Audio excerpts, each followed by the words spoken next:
देखिए, इसमें दो बातें हैं। पहली बात तो ये है कि जिस तरह से पिछले 3 दिनों से दिल्ली में प्रदूषण का स्तर लगभग 215 तक पहुंचा था, उसके बाद कल पटाखों को जलाने की जो घटना हुई है, उससे प्रदूषण के स्तर में बढ़ोतरी हुई है।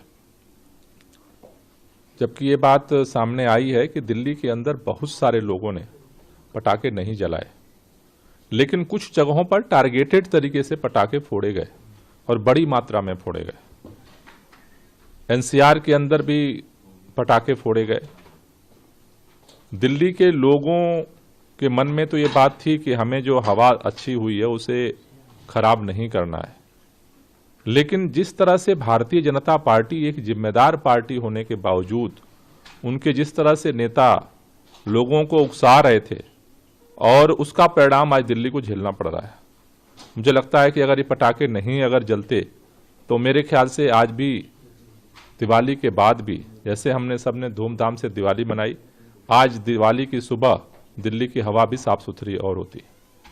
तो मैं दिल्ली के लोगों से यही कहना चाहता हूं कि आप भारतीय जनता पार्टी जो जिस तरह से लोगों को बहकाने का काम करती है उसमें ना आए, क्योंकि अल्टीमेटली इसका असर तो हमारे ऊपर ही हो रहा है। आप बीजेपी पे सीधा आरोप लगा रहे हैं कि बीजेपी के कारण पटाखे जले। निश्चित रूप से बीजेपी के नेता जिस तरह से, भाई भाजपा की 3 जगह अगर आप देखो तो हरियाणा में भाजपा की सरकार है, यूपी में भाजपा की सरकार है, केंद्र में भाजपा की सरकार है, और भाजपा के नेताओं का एक बयान आप देखो कि उसने से अपील किया हो कि पटाखे ना जलाएं, बल्कि ये जरूर करते हुए बयान आपको मिल जाएगा कि पटाखे जलाइए। तो मेरे ख्याल से इस पर भाजपा को भी पुनर्चिंतन करने की जरूरत है। इस तरह की चीजों से मतलब कल कितने सुकून में सारे लोग थे, अब आज प्रदूषण का स्तर बढ़ गया। इसका एक सिर्फ कारण आज की तारीख में पटाखे जलाना।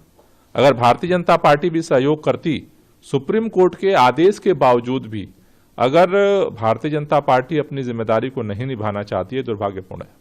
आप इस पे सवाल